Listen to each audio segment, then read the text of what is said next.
Ens trobem al Jardí Botànic de Barcelona, que està situat a la muntanya de Montjuïc i que, com bona part de la muntanya de Montjuïc, a la dècada dels 60 del segle XX, va ser l'abocador de la ciutat de Barcelona i de l'Hospitalet de Llobregat. També parlarem de l'abocador del Garraf, que està situat, té una part situada al municipi de Gavà i una altra part situada al municipi de Begues i que des de la dècada dels 70 fins ben entrats els 2000 va funcionar com a abocador de l'àrea metropolitana de Barcelona. I com veurem són paisatges que han anat canviant, com tots els paisatges, però aquests dos en concret el que tenen en comú és que en un passat recent han estat una zona de diposició de deixalles, que aquestes deixalles hi segueixen sent, que han configurat un nou paisatge pel que fa a la seva fesomia i que en els dos casos hi ha hagut una voluntat d'ocultació d'aquesta acumulació de deixalles i fins i tot d'ocultació de la toxicitat que ha pogut produir aquest abocador.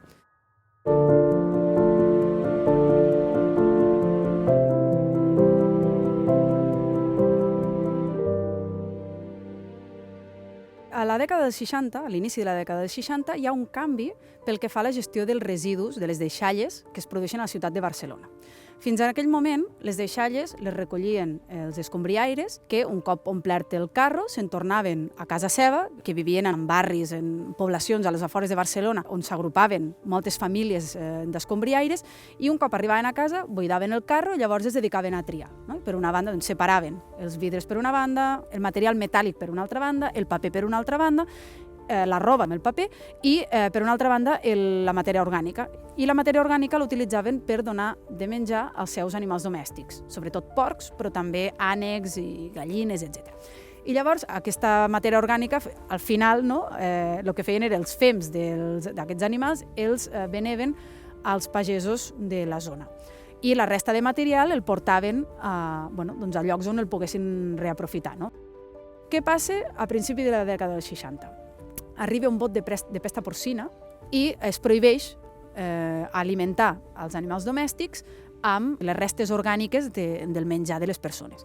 Llavors això, a nivell econòmic pels escombriaires, és un gran pal, perquè deixa de ser rendible aquesta activitat o no tan rendible pel fet de no poder aprofitar aquesta matèria orgànica, que era la major part de les deixalles que es generaven a la ciutat, per poder alimentar els seus animals i després vendre els fems. I a més, també se suma que comença a aparèixer i a augmentar l'ús de materials nous que fins a aquell moment existien, com són els plàstics i derivats. També s'hi suma que hi ha un augment de població, la ciutat de Barcelona creix, i també hi ha un canvi en els hàbits i en les pautes de consum. Es compra més coses, es consumeix més coses, es genera més residu. Llavors, des del moment que s'estableix la prohibició, es comencen a llençar les deixalles a forats deixats per lo que és l'extracció d'àrids. Allà on hi havia hagut pedreres o el que fos, doncs allà deixaven la brossa. A l'any 64 es comença a utilitzar com a abocador controlat, per alguna manera, la muntanya de Montjuïc, que històricament ha estat la pedrera de Barcelona. Això comença l'any 64 i van llençant brossa, van acumulant, i la situació canvia a finals de l'any 1971. Al mes de desembre hi ha un episodi de pluges molt fortes i el resultat de tot això és que hi ha un excés de pressió, es rebenta un dels dics de contenció d'una de les pedreres i cau una allau de detritus, de llots, d'aigües negres sobre el barri de Can Clos. En alguns llocs va arribar la allau de deixalles i demés fins a 1 metre d'alçada. Tot i així, els camions seguien portant deixalles a la muntanya de Montjuïc i els veïns es van plantar i van dir que allí no volien més deixalles. Llavors, a finals de l'any 71 es clausura, es deixa d'utilitzar l'abocador. En les dècades següents es fa una reurbanització de la muntanya, una operació urbanística vinculada als Jocs Olímpics que canvia totalment la muntanya de Montjuïc, tot i que la brossa hi segueix sent, és a dir, està sota aquestes noves construccions. L'any 99 és quan s'inaugura aquest jardí botànic on estem avui. La zona sobre la que està el jardí botànic ha passat de tenir una imatge, una orografia lleugerament còncava a ser convexa, és al revés. Sobre aquest territori és on està situat el jardí botànic.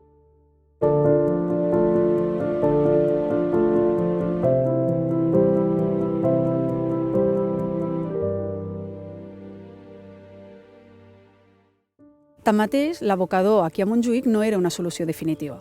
Ja abans de finals de l'any 71, l'Ajuntament de Barcelona estava buscant de manera activa un lloc que estigués una mica més allunyat de Barcelona, però que quedés relativament a prop, per instal·lar-hi un abocador a més llarg termini. L'any 72 es fa públic que el lloc triat és una zona del massís del Garraf, entre Begues i Gavà, on es vol instal·lar aquest nou abocador. Les notícies a la premsa, les primeres, són molt optimistes, parlen d'un lloc pràcticament desert, on tot són meravelles, no? El millor lloc per posar-hi un abocador, perquè allí no s'hi feia res. La qüestió és que el massís del Garraf és un massís càrstic. No? Càrstic què vol dir? Doncs que la major part de la roca que forma aquest massís és roca calcària, que quan entra en contacte amb l'aigua es fon, es desfà. I per tant es generen forats, coves, avencs, fissures, és a dir, és un terreny on l'aigua s'infiltra amb molta facilitat. I clar, en aquestes circumstàncies, pensar col·locar-hi un abocador potser no és la millor idea, no? I menys en aquell moment a un nivell tècnic. Per què? Els principals riscos d'un abocador són la generació de lixiviats i la generació de metà.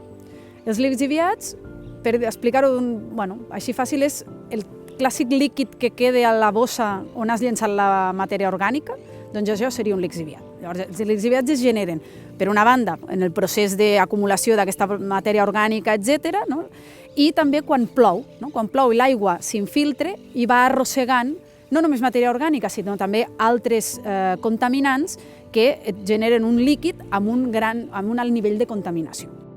El metà es genera en el procés de fermentació de la matèria orgànica i és un gas. I clar, tot això, el perill d'un abocador sempre és que totes dues coses, tant el metà com els lixiviats, vagin a parar al subsol.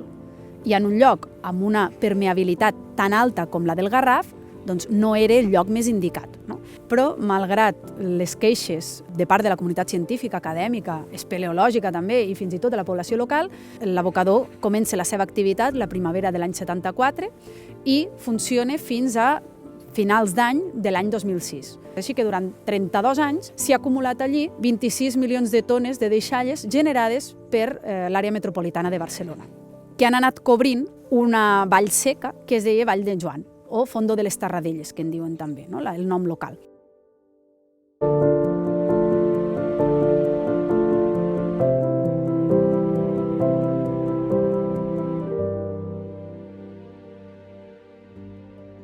Als llocs més profunds, no? On hi ha més deixalles acumulades, arriba fins als 80-100 metres de deixalles, el que vol dir que podria cobrir la Sagrada Família. A finals de l'any 2006 es clausura finalment l'abocador. La clausura implica un segellament per una banda i una restauració del paisatge per una altra. El segellament implica tapar totes les deixalles amb una certa quantitat de terra, estabilitzar el terreny, etc. I després aquesta part de restauració, que és una paraula que potser no és la més adequada per utilitzar, perquè les deixalles romanen allí. No? El que s'ha fet ha estat crear un nou paisatge, basat en bancals, en terrasses, no? Com si fos més agrícola. Ja hi ha una part que està acabada la restauració, hi ha una altra part que ara estan encara, no? Ja està tot cobert amb terra, etc. I encara estan en procés de plantar la vegetació, etc. De fet, fa pocs mesos hi vam anar i encara, per exemple, se sent l'olor d'aquestes deixalles que hi ha amagades sota terra. No? És una ocultació també d'aquests residus i també d'aquesta toxicitat.